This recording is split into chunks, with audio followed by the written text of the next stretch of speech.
Apologize for my tardiness today, so let's get right to it.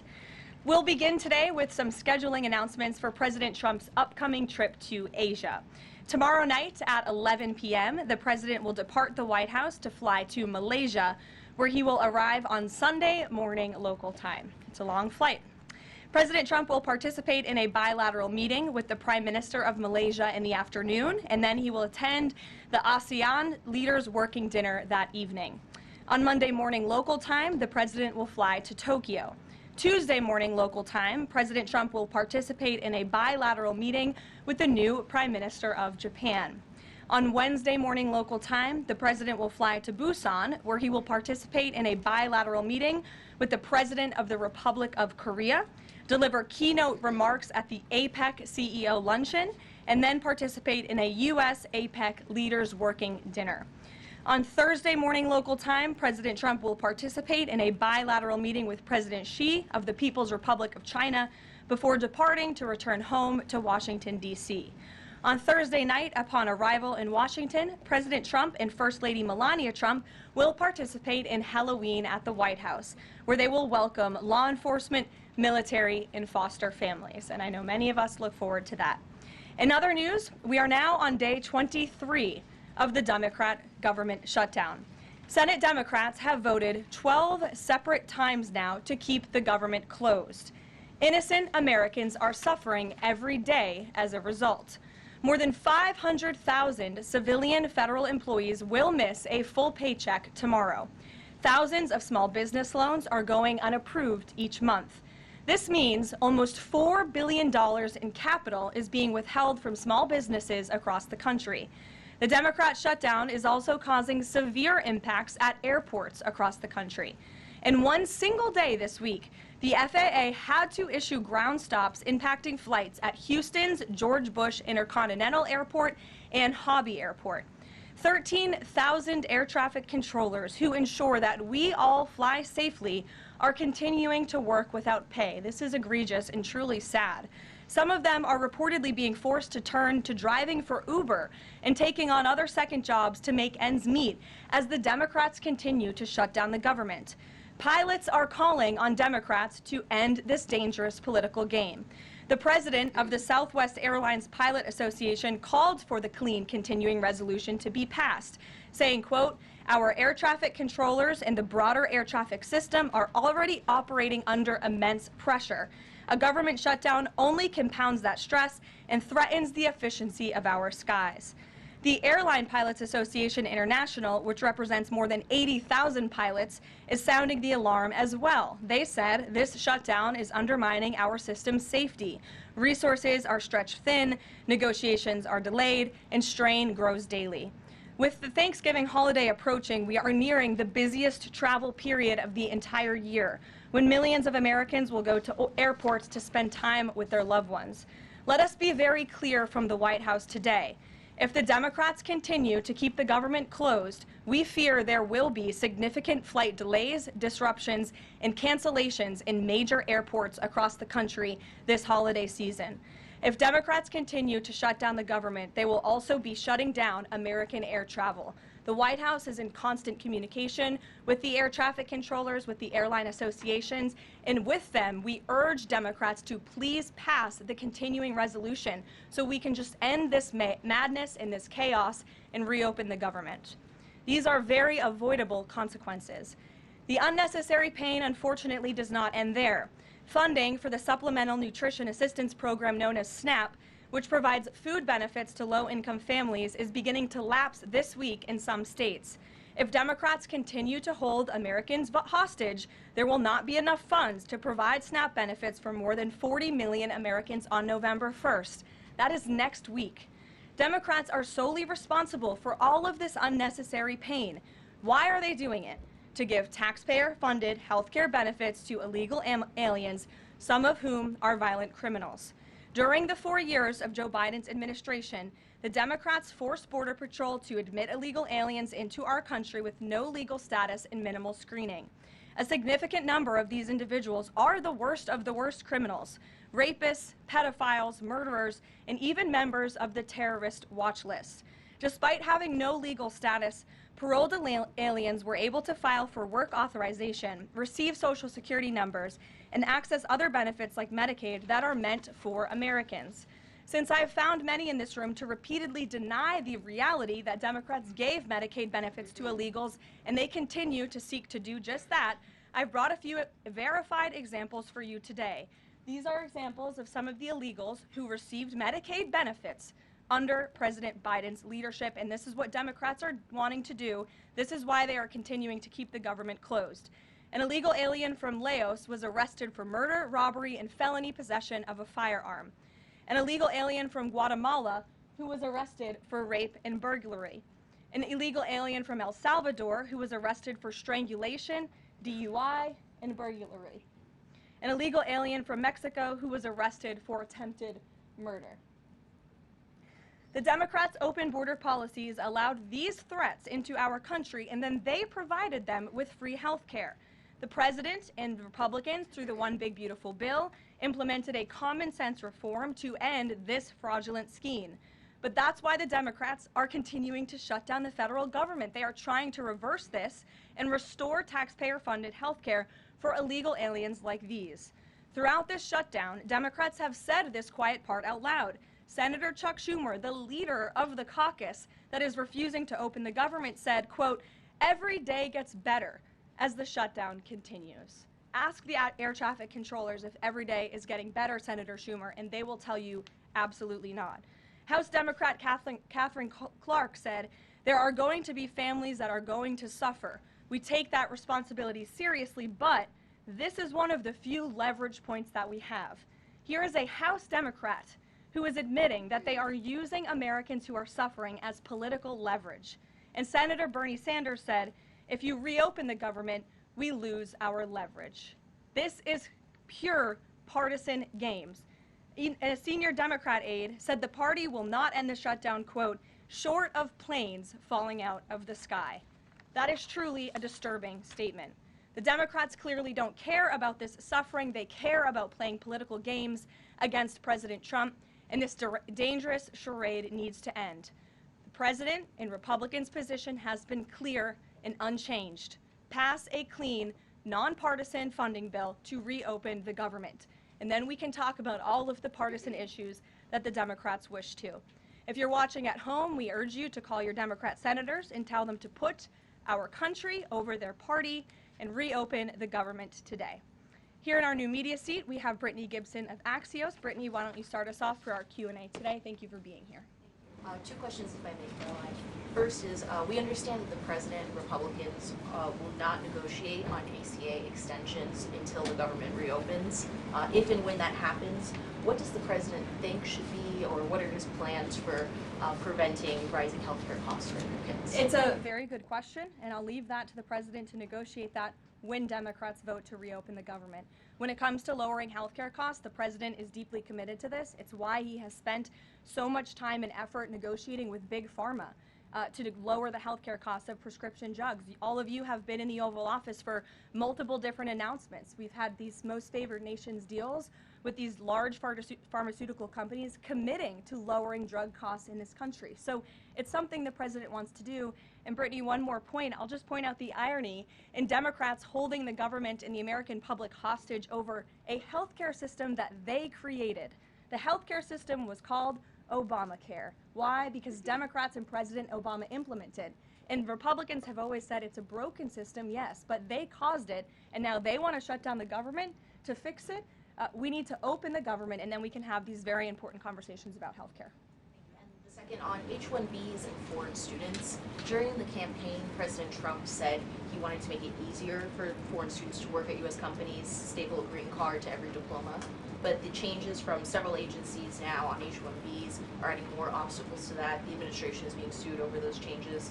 Can you explain the changes in the president's thinking on H-1Bs? The administration will fight these lawsuits in court. The president's main priority has always been to put American workers first and also to strengthen our visa system. We know for far too long the H-1B visa system has been spammed with fraud, basically, and that's driven down American wages. So the president wants to refine this system, which is part of the reason he implemented these new policies. These actions are lawful, they are necessary, and we'll continue to fight this battle in court. Garrett. Two questions on different topics, if you'll Sure. indulge me. On the pardon of Changpeng Zhao, and apologies if I'm mispronouncing that name, Binance has significant business interests with World Liberty Financial, the president's family's crypto company. How do you respond to the allegations from Democrats that this is a corrupt act? I would respond and say the president is exercising his constitutional authority to grant clemency requests. And the president and the White House have a very thorough examination of every pardon request that comes to the president's desk. It is thoroughly reviewed by the White House Counsel Office, and I spoke with our great White House counsel about the pardon after it happened. This was an overly prosecuted case by the Biden administration. Even the judge in the case admitted that the Biden administration was pursuing a egregious over-sentencing of this individual, and the previous administration was very hostile to the cryptocurrency industry. So the president wants to correct this overreach of the Biden administration's misjustice, and he exercised his constitutional authority to do so. And to the Democrats, I would just say there's nothing more corrupt than what President Biden did on his way out the door, pardoning his extremely corrupt son and many of his associates. On the ballroom, the first of which will probably be several questions about this today, I imagine. Is it a big story? It seems that way. The president's cost estimate has changed several times. I think it's up to $300 million now. Given the nature of all this, will the White House commit to releasing all of the donors and how much they're spending and how much of his own money the president is putting on the line to this? We have released the full list of donors thus far. Perhaps there will be more people who want to generously contribute to this project. And the president, yes, has committed his own resources. And when he releases that information, which I'm very confident he will, you will all see that. We'll see a dollar figure from the president? Yes, you will. And I would also just add the president has been incredibly transparent. I would reject any notion otherwise when it comes to this ballroom project. It's something he personally has obviously taken an interest into and has talked with all of you in this room many times about. You have seen the model in the Oval Office. Last night he showed that for you. But when this plan was presented and when these renderings, as soon as they were complete, the president directed me to come out here and to share them with all of you. I did an entire opening remarks about what this ballroom project was going to look like. With any construction project, there are changes over time as you assess what the project is going to look like, and we'll continue to keep you apprised of all of those changes, but just trust the process. This is going to be a magnificent addition to the White House for many years to come, and it's not costing the taxpayers anything. The president is privately funding this ballroom addition to the White House grounds. Jennifer. To follow up on that, one thing that's not in the president's model is the East Wing bunker, the president's emergency operations center. Can you say if his update, that $300 million, does that include the cost for upgrading that bunker? Look, like any security enhancements that are made on the White House grounds, those will be made and maintained by United States Secret Service. As for the cost of the ballroom and the construction itself, all of that is going to be, like I've said, privately funded and paid for by the president himself and many generous patriots who have stepped up. Is included in that funding? Correct. Okay, and then can you say, well, that's all right, I'll skip that one. Thanks. We just. Okay. So the White House has explained that the reason you didn't submit construction plans to the NCPC is because that commission, along with others, don't have oversight over demolitions, but only over construction.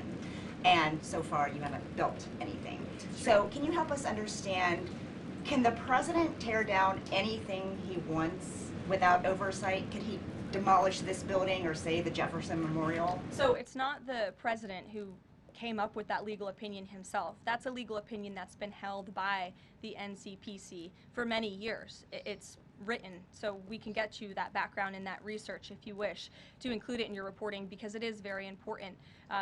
They have ruled consistently, their general counsel has said, when it comes to phase one of this project, the tearing down of the current East Wing structure, a submission is not required legally for that. Only for vertical construction will a submission be required, and that's a legal opinion from them, and we are following that legal opinion. And again, I would just add, can any president do such a thing to the White House grounds?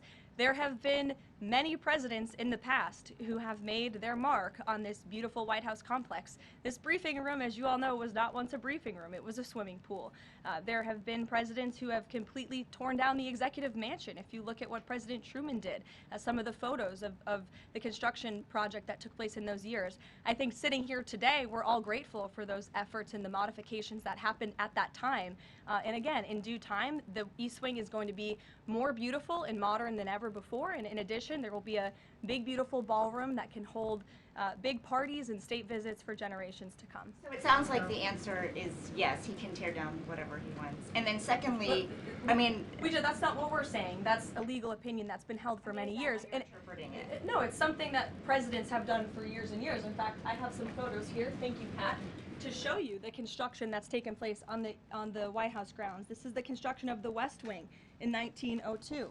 Look at this, the construction of the West Terrace in 1902. These images look quite similar to what you and the American people are seeing today, the construction of the East Terrace as well. Look at the construction of the West Wing expansion in 1934. So look, this is a legal opinion that's been held for many years. Look at, this is 1950. That looks a lot like what you were seeing today. Can he demolish anything he wants? What do you think without that rubble is? How did that rubble get there? Right, so I'm asking, and then back to the donors. Go ahead, Reagan. Many of them are. Two Reagan, questions go for you, ahead. one on immigration and another on Venezuela. It's being reported that the semi-truck driver suspected of killing 3 people in a DUI crash is an illegal immigrant who came in under the Biden administration. Do you know if California gave him a commercial driver's license? And then it also appears that California largely has not been cooperating with English proficiency standards. I'm wondering if the administration has any further plans to punish the state. Yes, I can confirm that California gave this individual a license, and it is something that the Department of Transportation has already looked into. I know Secretary Duffy, who's doing a phenomenal job, has spoken on this many times in the crackdown that the Department of Transportation is taking on these licenses that are wrongfully being issued to people who clearly do not deserve to uphold these positions. As for this case in California, on October 22nd, ICE lodged an immigration detainer for this individual following his arrest by local authorities in California on charges, as you know, of manslaughter while intoxicated and driving under the influence. He killed 3 people, and he first entered the United States in 2022 through the southern border, and he was released into our country by the previous administration. So now ICE has lodged a separate detainer for this individual, and these tragedies are following a disturbing pattern of these criminal illegal aliens being issued commercial vehicle licenses. And so yes, the Department of Transportation is absolutely cracking down on that. I defer you to them for any specifics. Venezuela, President Trump has said Maduro doesn't want to mess with the United States, and this administration is continuing to position more military assets towards Venezuela. I'm wondering if the end goal of this narco-terrorist war is to implement a regime change in Venezuela. The president has spoken on that, Reagan, and I certainly won't get ahead of him. What we've made very clear is that this administration is not going to tolerate international narco-terrorist organizations from trafficking drugs into the United States. And these cartels over time have grown more armed, well-organized, and violent. They have financial means, sophistication, and capabilities needed to operate in the way this administration has. And they have illegally caused the deaths of tens of thousands of American citizens each year. So that's where we are right now with respect to Venezuela, but also any country that is sending purposefully illegal narco-terrorists to the United States of America to bring illegal drugs. Why don't we go in the back? The U.S. and Colombian relationship right now is at one of its lowest points in decades. We heard what President Gustavo Petro had to say about President Trump. We heard yesterday the response from President Trump. Is there any kind of compromises or gestures from the Colombian president that President Trump would like to see in order to de-escalate the tensions? Is it possible a de-escalation? I don't think we're seeing de-escalation from the unhinged leader of Colombia right now, and I don't think the president, frankly, is interested in that at this point. He spoke on this yesterday, and I don't have anything to add to his comments. Go ahead. Yes. Thank you, Caroline. Thank you, In addition to the ballroom and the Rose Garden I'm going patio, into the back, sorry. Go ahead. in addition to the ballroom and the Rose Garden patio, is the president looking at any other renovations or significant kind of projects here at the White House? Not to my knowledge, no, but he's a builder at heart, clearly. And so his heart and his mind is always churning about how to improve things here on the White House grounds. But at this moment in time, of course, the ballroom is really the president's main priority. Kristen. Last week, President Trump announced that he had a productive call with Vladimir Putin. They scheduled a meeting in Hungary. Since then, he has canceled the meeting and he has imposed sanctions on Russian oil companies. Can you talk about what changed that led to this dramatic shift, or even just what occurred in the last week that got us from point A to point B? Sure. Look, the president has always maintained that he would implement sanctions on Russia when he felt it was appropriate and necessary. And yesterday was that day. I think the president has also long expressed his frustration with Vladimir Putin and frankly both sides of this war. And he's always said in order to negotiate a good peace deal, both sides need to be interested in a good peace deal. And he feels as though, unfortunately, from the Russian side as of late, he has not seen enough interest and enough action in terms of moving the ball forward towards peace. And so a meeting between these two leaders is not completely off the table. I think the president and the entire administration hopes that one day that can happen again, but we want to make sure that there's a tangible, positive outcome out of that meeting, and that it's a good use of the president's time. Of course, he's traveling to Asia next week. He has a number of events coming up here on the home front as well. He's been incredibly busy, as you all know. You're all tired from covering him and his movements every day, and so we want to make sure it's a good use of the president's time, and the president doesn't want to waste his time, and he said that. All between the Secretary of State and Lavrov that led President Trump to believe that President Putin or the Russians did not want a peace deal? That was not the sole reason, no. I think the Secretary Rubio felt that was actually a productive call. But again, the president wants to make sure that a meeting between himself and President Putin will be a good use of his time. But what exactly led to President Trump not believing, after his call on Thursday, where he said he did think he wanted peace and wanted a peace deal, to believing that Russians were not? Again, the president wants to see action, not just talk. And I think the president is extremely motivated by the success of his peace deal in the Middle East to get things done. And he wants this war to come to an end. He's been saying it now for 9 months being in office, and he's grown increasingly frustrated with the lack of progress from both sides of this war. Mary. For example. Two quick construction questions, if I can. You mentioned any construction project comes with changes. The president had initially said that this project wouldn't interfere with or touch the current structure. Now he says to do this properly, he realized that the East Wing had to be demolished. This is the people's house. Why not inform the public of that change and when it was decided that the East Wing would have to be demolished? Look, again, with any construction project, changes come, and we have informed all of you. We've been keeping you apprised of this project. We've shown you the renderings, and if you look at the renderings, it's very clear the East Wing was going to be modernized. Instead, in fact, I said that in the briefing when we initially introduced this plan to all of you and to the public. But modernized and tearing down are two different things. Well, again, the plans changed when the president heard counsel from the architects and the construction companies who said that in order for this East Wing to be modern and beautiful for many, many years to come, for it to be a truly strong and stable structure, this phase one that we're now in was necessary. And the president wants to do right by the people's house. And so that's exactly what he's doing. It's going to be, again, like I said, much more stable, strong, secure, and more beautiful than ever once it's complete. And the First Lady's offices, where will those be? The First Lady's offices, the Social Secretary's office, and the East? They will be back where they were? Yes. Perfect. Thank you. Cattle ranchers who supported the president's election have raised some concerns about plans to import beef from Argentina. How will the Trump administration support those farmers? Look, the president hears those concerns. He addressed them yesterday himself. President loves our ranchers, and our ranchers love our president. And in fact, the president did a lot for them in his first term here. They are struggling because of the many horrible policies of the previous administration. The president loves our ranchers, and he also loves American consumers, and he wants to do right by both. So the immediate solution to the problem of the rising cost of beef, the president wants to bring that down as we have to increase our supply. And so that's what he's doing with respect to these imports. But the president also is looking out for our ranchers with a long-term plan that was released by the Secretary of Agriculture yesterday. It's a 3-part plan. It's very extensive and detailed. I would encourage all of you to read through it. But there's really 3 points to this plan that the president has agreed upon and has entrusted Secretary Rollins to implement. Number 1, strengthening U.S. cattle production through increased grazing access, endangered species reforms, enhanced disaster relief, increased access to capital, and reducing costs for new and young ranchers. We want to incentivize more Americans to get into this noble profession, lowering long-term costs by cutting inspection costs, increasing market options for consumers with product of USA labeling, and ensuring consumers know that they are eating American beef. It's a good incentive for the American consumer. And lastly, growing the domestic herd while boosting long-term demand to reduce prices for consumers while growing the markets for our ranchers. So President hears them. He has to address both of these problems for the ranchers but also for the American consumer. He promised to lower costs, and that's what he's committed to doing. Karoline, thank you. Two questions not on the ballroom. The first is, there's a Democrat in Texas who's actually running for Congress who said last night during an interview when talking about fighting Republicans and this administration, quote, "If you hit me in my face, I'm not going to punch you back in your face. I'm going to go across your neck."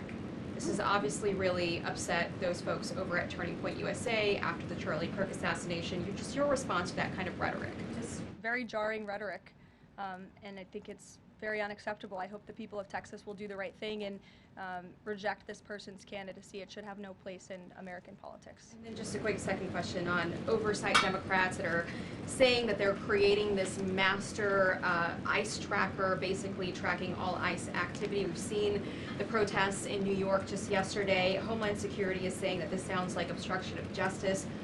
What do you say?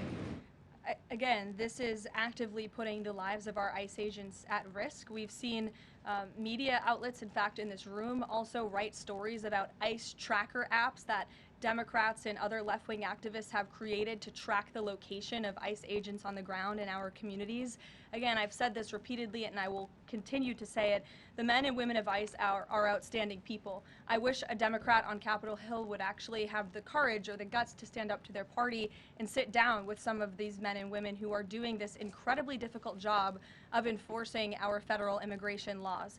They are, again, simply trying to enforce the law and do their jobs. And if Democrats spent a little bit more time understanding that and also focusing on the people who they are trying to get out of our country every single day.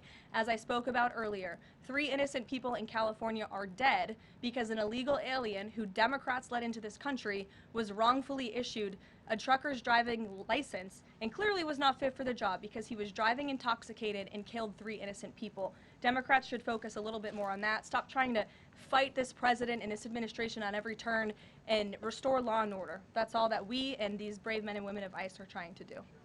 Mary. Thanks, Caroline. I have 2 questions, one on San Francisco and one on the No Kings protesters. On San Francisco, the president said that he had a call with the mayor and he was planning on surging there, but now because the mayor really wants to fix it up himself, they're going to do that. Is this what Trump hopes happens in pretty much every city? The president hopes, and I've said this so many times, and I think the president's conversation with the San Francisco mayor last night and his statement today prove the president is willing to work with anyone across the aisle, across the country, to do the right thing and clean up America's cities. He is genuinely interested in this effort to make our streets safer, to make our cities safe and clean again. And he heard from the mayor last night who told him that he is going to earnestly try to make his city better on his own. The president heard him out. He said, okay, I'll give you a chance. We'll be watching, and if you need us, we are here. And if I feel as though you continue to fail your citizens, the federal government may have to step in. But we'll continue to watch San Francisco, and that law enforcement operation has now been paused. Thank you. And then on the No Kings protesters, I saw videos of people explicitly calling for violence against Stephen Miller, against the president, shirts saying we don't have enough assassins, calling for more political violence. Does the president want to see arrests here, and are we going to see arrests of these types of explicit calls to violence? I would think myself, the president, and everyone here at the White House certainly hopes that anyone who is making violent and illegal threats in that way against public officials will be arrested and prosecuted. Sure. Thank you. 2 questions. Would the president support the Senate ending the legislative filibuster to end the shutdown? This is something I haven't heard the president talk about much, so I don't want to speak on him for it. I'll let him answer that question himself. Can you have an update on the NASA administrator nominee? Do you plan to nominate anyone soon? Or does the president nominate anyone soon? Sorry. I'll leave that to the president himself.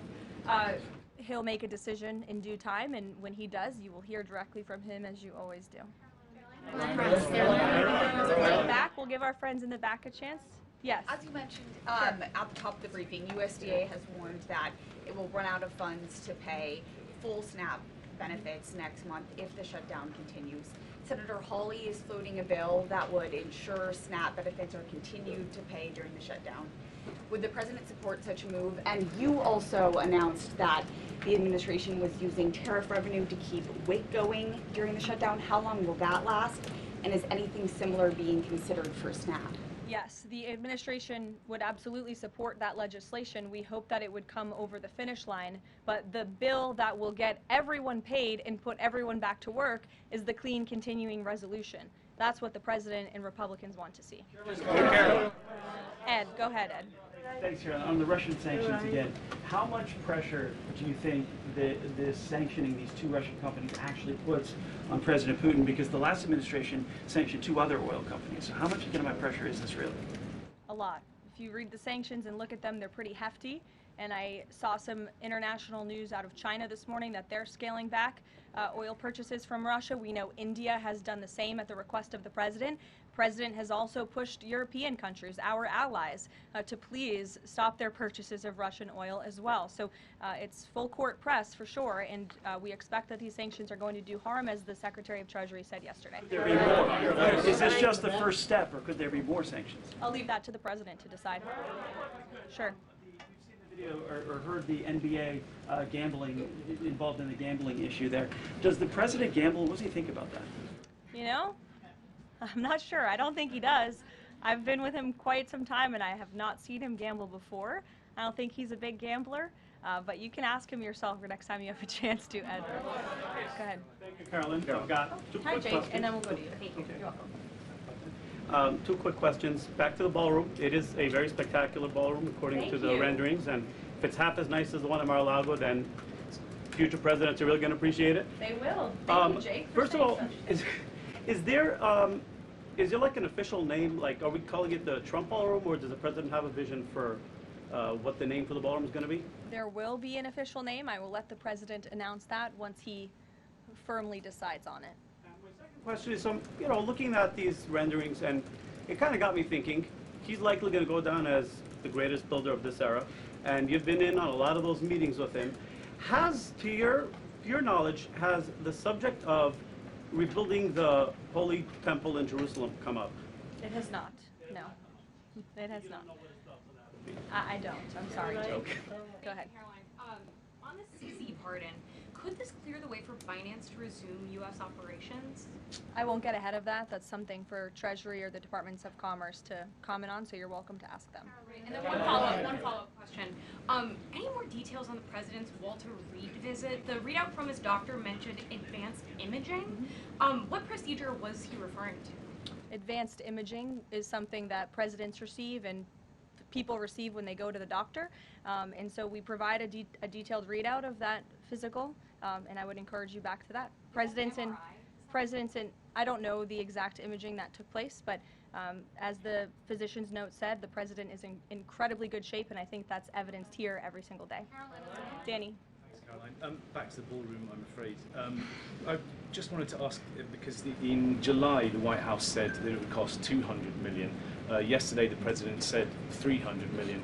Is $300 million now the operative figure, and why did it go up by so much? $300 million is the figure, and again, it's not going to cost the taxpayers a dime. So we look forward to this project continuing, and we will continue to keep everyone apprised on it. Perhaps the president will even bring you all out to see it one day at the appropriate time. You're also going to hear from the president directly in about an hour. He's hosting an event with the Homeland Security Task Force. This was a newly created federal task force that the president and his law enforcement team have put together. I would encourage you all to tune in to the remarks. They have really done a tremendous job at refocusing how federal law enforcement and local law enforcement work together. There will be some local sheriffs and law enforcement officials in attendance as well, and they'll be talking about the success and the many arrests they have made of drug traffickers and cartel members all across the country by just simply working together. So we will see you at the event. Thank you.